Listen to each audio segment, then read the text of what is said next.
Mesdames et messieurs, bonjour. Je suis tout à fait ravi de vous retrouver dans cette nouvelle édition, dans votre émission hebdomadaire Indice, votre fenêtre sur le monde des chiffres, sur le monde de l'économie égyptienne. Bien sûr, au cours du mois de janvier, nous célébrons l'anniversaire de la révolution de 25 janvier. Donc, 10 ans après la révolution de 25 janvier, l'État change le fait accompli pour répondre aux aspirations des Égyptiens. Comment bien sûr, partons de la révolution de 25 janvier, passons par la révolution de 30 juin de 2013. Les Égyptiens s'engagent fermement à la bataille de la lutte pour le développement. Bien sûr, il y avait une bataille très acharnée. C'était la bataille contre le terrorisme. Toujours, on essaye d'appliquer sur le terrain des slogans. Une main qui protège, l'autre produit, l'autre essaye toujours de développer l'Égypte. C'est pourquoi, bien sûr, au cours de ce mois de janvier, il y avait plusieurs messages lancés de la part de l'État égyptien. Il y avait des projets qui ont été, bien sûr, révélés par l'État égyptien. Et en même temps, on trouve que à maintes reprises, le président a essayé, pendant l'inauguration de plus grands projets au niveau plutôt dans le domaine de l'agriculture, dans le domaine de la pisciculture, il y avait des messages, par exemple à l'anniversaire de la révolution de 25 janvier, qui coïncide en même temps avec la fête de la police. Et Sisi a dit « Salutations au glorieux peuple égyptien qui est conscient de la nécessité de la sécurité, de la sûreté, de la stabilité. » Et Sisi a même essayé de s'adresser à la jeunesse. Je cite « Votre pays a besoin de vos efforts pour un avenir offrant à tous les chances égales à mener une vie décente. » Donc, en fait, il y avait justement au cours de ce mois de janvier une révélation très importante en ce qui concerne le projet de développement des villages. On parle de 1500, on parle de 3500 villages égyptiens à développer à plusieurs étapes, et qui représente un grand défi selon le président, car il touche la vie de 55 millions d'Égyptiens. Donc, pour avoir plus d'explications, nous avons en ligne de l'Internet international actuellement Monsieur Raouf Gaafar. C'est un expert économique. Avec plus de précision, c'est un homme impliqué, bien sûr, dans le domaine de l'agriculture, dans le domaine bien sûr, de l'économie verte. Justement, avant de prendre cet appel téléphonique de la part de docteur ou de la part de M. Raouf Gaafar, je dois bien sûr jeter la lumière sur, si je peux dire, la grande politique adoptée par l'État égyptien justement après la révolution de 2013, de 30 juin de 2013, qui a essayé de corriger le trajet, bien sûr, de la révolution de 25 janvier de 2011. À partir de 2014, et selon le Premier ministre égyptien Dr Moussa Madbouli, les grands projets nationaux mis en œuvre par l'État égyptien ne le sont pas par coïncidence, mais bien sûr, ils ont été appliqués, l'État égyptien a appliqué de tels projets dans ces projets nationaux. L'État a essayé d'appliquer la méthode scientifique que de nombreux pays en développement ont suivi dans des conditions sont similaires à celles de l'Égypte et qui ont réalisé un boom et un développement au cours des 4 dernières décennies. Selon toujours les explications du Premier ministre égyptien, M. Moussa Madbouli, la vision de l'Égypte 2020-2030, qui a été élaborée après l'arrivée au pouvoir du président Sisi mi-2014, a pour objectif d'assurer de meilleures conditions de vie à tous les Égyptiens dans les zones rurales et urbaine et d'avoir une forte économie basée sur la compétitivité, la diversité, la connaissance et la transformation numérique. Et comme vous savez, pendant cette période, bien sûr, l'économie égyptienne a été touchée par l'impact négatif du désastre, bien sûr, de Covid-19.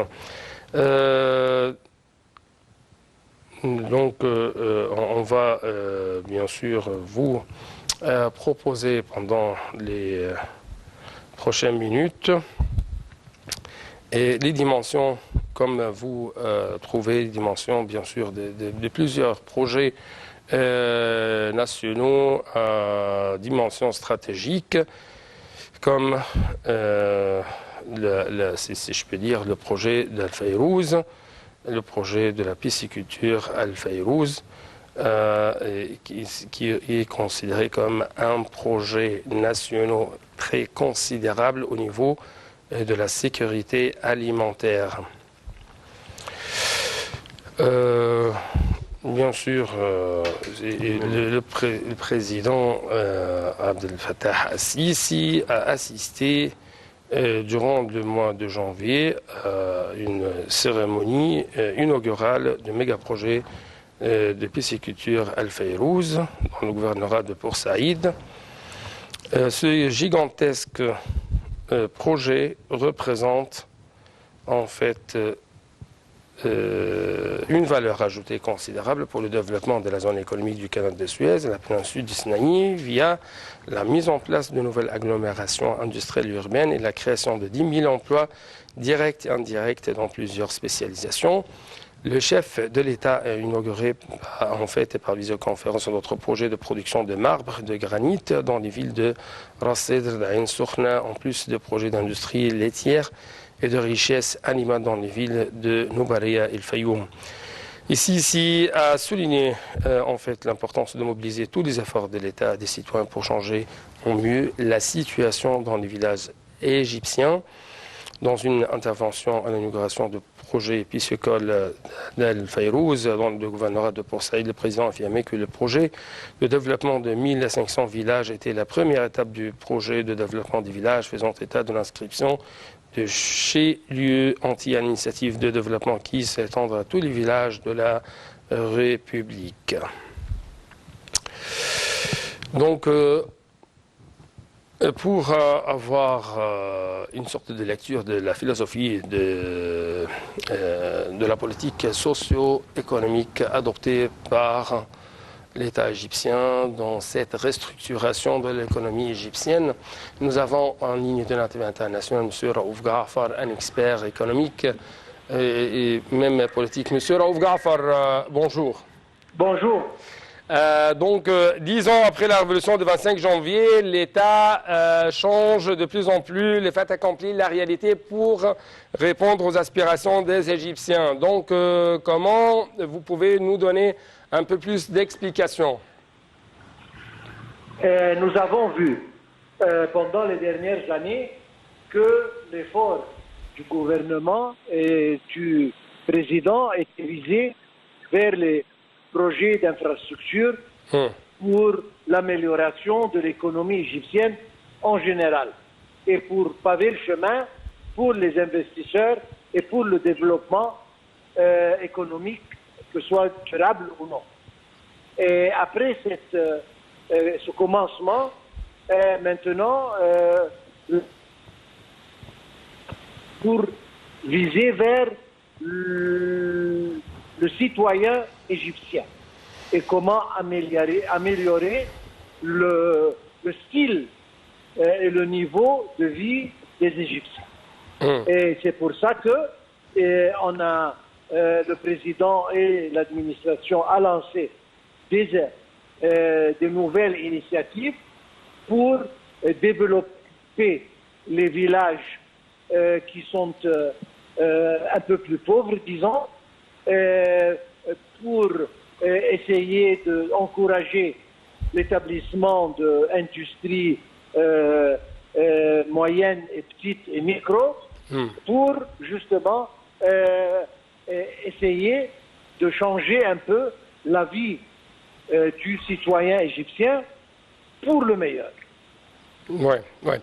Donc, comment l'État égyptien essaye d'améliorer, de changer la réalité du quotidien des Égyptiens?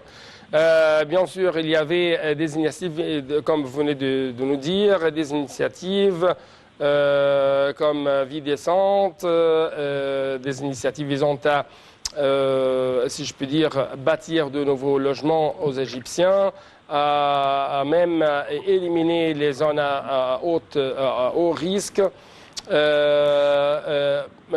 L'État égyptien essaye de faire une sorte de planification au niveau de logement en construisant de nouvelles villes égyptiennes dites de quatrième génération, villes intelligentes.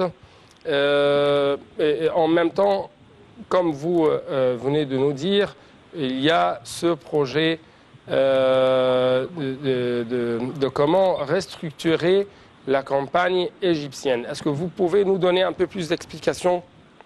Vous avez bien dit, pour améliorer la vie des Égyptiens, premièrement, il faut augmenter leurs revenus en leur offrant des emplois, des prêts pour établir leurs propres projets et industries, d'un côté, logements sociaux, logements respectables pour vivre, et puis le dossier de la santé est excessivement important, et le dossier de l'éducation. Et nous pouvons bien remarquer que dans les dernières années, la direction du gouvernement a été vers ceci, et ça, ce sont les piliers essentiels pour, disons, la construction de la nouvelle personne égyptienne. Et pour qu'on peut l'accompagner aux citoyens de tous les pays industrialisés du monde. Et c'est pour ça que ça a été la direction la bonne voie qui va mener à une meilleure vie pour les Égyptiens. Oui, justement, le chef de l'État a inspecté le projet ou le projet qui porte un grand titre, Avenir de l'Égypte pour la production agricole.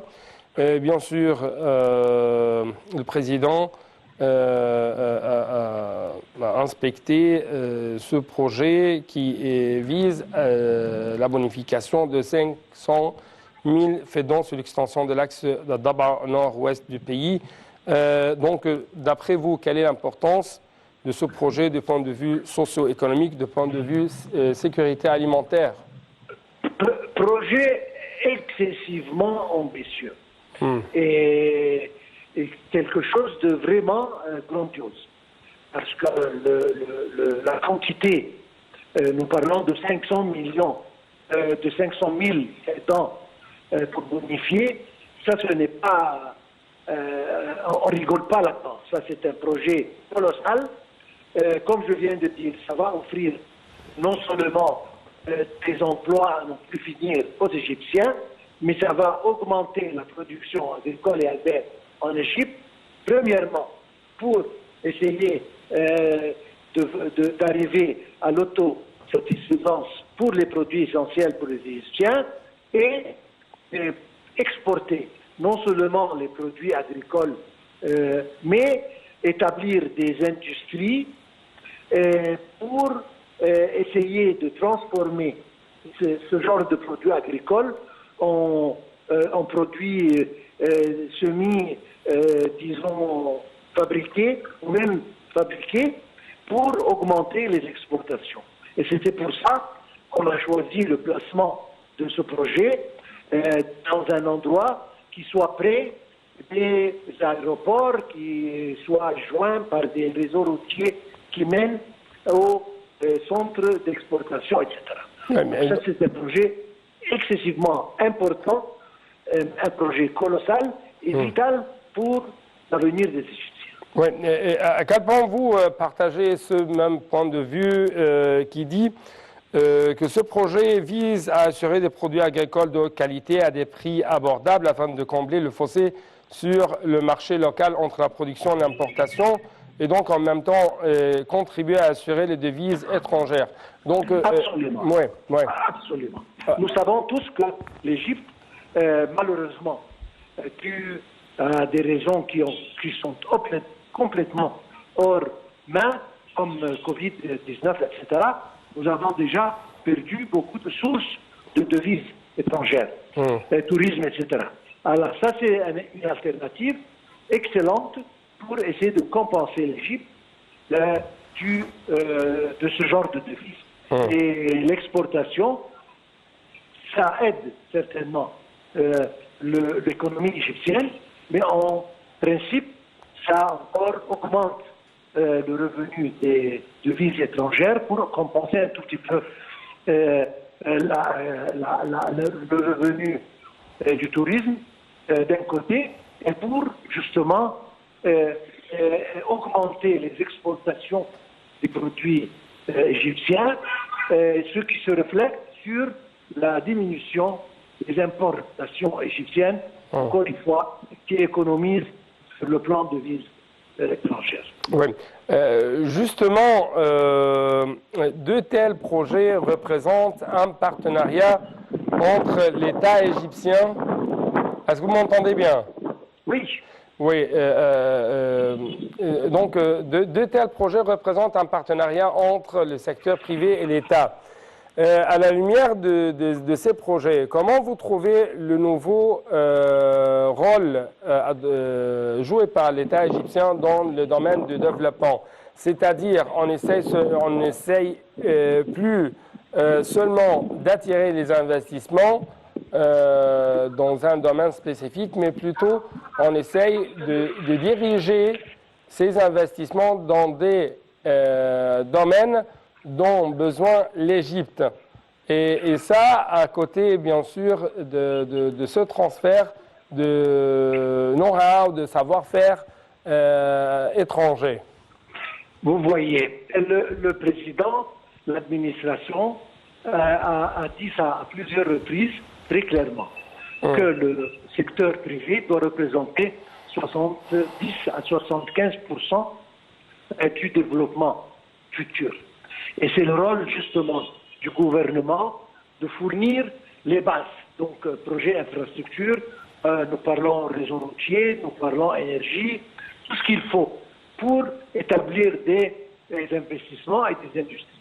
Et c'est la part du secteur privé de travailler, d'investir, etc. Donc, le partenariat entre les deux est une formule parfaite et c'est le seul moyen, justement, qui s'applique dans tout le monde, particulièrement dans les pays développés.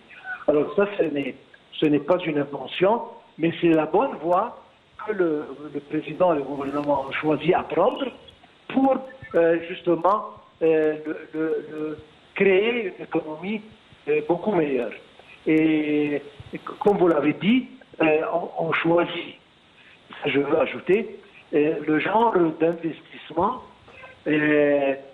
dans les endroits où il y a le nécessaire. C'est-à-dire, vous avez parlé de 1500 villages qui vont être améliorés, etc., descentes, etc.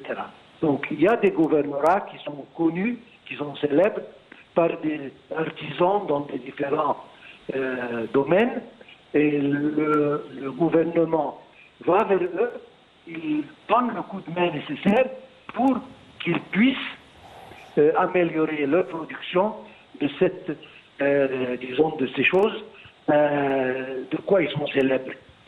Dans des autres parties, il y a des ressources, le gouvernement va vers eux et il essaye de donner un coup de main pour... Donc d'après vous, par exemple, il y a des avantages dans chaque partie égyptienne, dans chaque gouvernorat égyptien, et à partir de ces avantages, on essaye de les exploiter au maximum, certainement. Oui. Certainement. Oui. D'où provient en même temps, si je peux dire, le site stratégique choisi par l'État égyptien pour mettre en place de tels projets comme le projet agricole Avenir de l'Égypte dans le nord-ouest de l'Égypte. Oui, bon, comme j'ai dit, c'est bien choisi parce que c'est un endroit et pour le et c'est au milieu justement des facilités qui permettent la fabrication et qui facilitent l'exportation. Donc il y a des ports, il y a des aéroports, il y a tout ce qu'il faut pour non seulement la production, mais la fabrication. Et en même temps, nous avons je parle au nom de l'État égyptien, nous avons dans la logique des responsables égyptiens que cette partie va être l'avenir de l'Égypte. C'est-à-dire, c'est cette partie qui va absorber la croissance démographique des Égyptiens. Absolument. Parce qu'on essaye là-bas d'ériger de nouvelles villes comme le New Alamein ou la Nouvelle Alamein et d'autres villes. Ras el-Hekma, Alamein. Et ça ne s'arrête pas là. Au nord-est, encore, Sinaï, nord du Sinaï, on fait les mêmes choses. Nous avons vu les fermes de piscicoles, nous avons vu des industries s'établir au nord du Sinaï. Donc, comme vous l'avez dit, le nord, c'est l'avenir et le gouvernement, la planification, disons, du gouvernement est toujours basée sur la science et sur la logique. Et c'est justement ce qui arrive ces jours-ci. Oui. De la capitale administrative au développement des villages qui se trouvent dans les villages égyptiens qui touchent la vie de presque 55 millions d'Égyptiens. Donc, toujours, on a essayé d'appeler à mettre en place de tels rêves, à réaliser de tels rêves, à réaliser de telles aspirations proposées par les Égyptiens. Améliorer la vie des Égyptiens, mais aussi lutter contre la pauvreté, lutter contre le manque de développement. Donc, actuellement, comment vous évaluez ce trajet mené par l'État égyptien afin de sauvegarder les droits des Égyptiens, de réaliser leurs rêves, mais aussi de rendre les Égyptiens de plus en plus indépendants, de plus en plus forts, de point de vue sécurité alimentaire, de point de vue sécurité et stabilité? Vous voyez, et comme je viens de dire, quand on planifie en Égypte, la planification est basée sur la science. Et vous parlez de la capitale administrative, et c'est tout lié, c'est-à-dire la conviction du gouvernement, c'est de commencer où les autres ont terminé. C'est pour ça que les nouveaux projets, par exemple, sont des projets intelligents, comme on appelle, des villes high cities, c'est-à-dire intelligentes. Ça veut dire les technologies les plus avancées sont appliquées de manière à ce que on ne commence pas du zéro, mais on commence où les autres ont terminé. Et ça, c'est très important parce que ça accélère le taux de développement et le temps du développement. Et ça, c'est une chose vraiment admirable parce que on va plus vite de cette façon et on se développe beaucoup plus aisément en appliquant ces méthodes. Donc d'après vous, l'État marche dans plusieurs sens, dans plusieurs directions en même temps. Dans toutes les directions. Dans toutes les directions. Dans toutes les directions. Franchement, oui. Oui, parallèlement et en même temps. Donc, à la lumière de cette logique, à la lumière de cette philosophie adoptée par l'État égyptien, on trouve que le Premier ministre, Dr Moussa Madbouli, a déclaré que, par exemple, le plan d'implantation dans le cadre de l'industrie dans les projets exécutés dans le cadre de l'initiative Une vie décente était tout à fait lié à l'industrie nationale. C'est-à-dire une vie décente est tout à fait dépendante de l'industrie nationale. Et de plus en plus, on trouve que l'État égyptien essaye de lutter contre la pauvreté, lutter contre le chômage, lutter pour la création des emplois à travers les petites et les moyennes entreprises, les PME. Encore une fois, ouais. On dépend sur les ressources qui sont disponibles. Nous avons des ressources humaines, il faut bien les utiliser. Une vie décente, ça veut dire un travail pour chaque Égyptien, ce qui est peut-être disponible à partir des investissements dans les micro-industries. Et comme vous avez bien dit, les Égyptiens sont nombreux, ils peuvent être entraînés et éduqués facilement, et c'est justement ce qu'il faut pour établir ce genre de développement. Ça va plus vite, ça emploie beaucoup de monde, ça améliore le niveau de vie des Égyptiens, et tout vise vers l'amélioration du pays en général. Oui. En même temps, on trouve que le ministre de Finances, M. Mohamed Mouaït, a déclaré au cours de ce mois de janvier que les citoyens bénéficiaient d'un réseau, d'un filet de protection sociale plus efficace et plus grand sous le président Abdel Fattah al-Sisi, ainsi que d'autres acquis, dont le renforcement de l'infrastructure de l'économie nationale, en lui rendant une résilience face aux chocs internes et externes, l'augmentation des dépenses pour la santé et l'enseignement et l'amélioration du niveau de vie.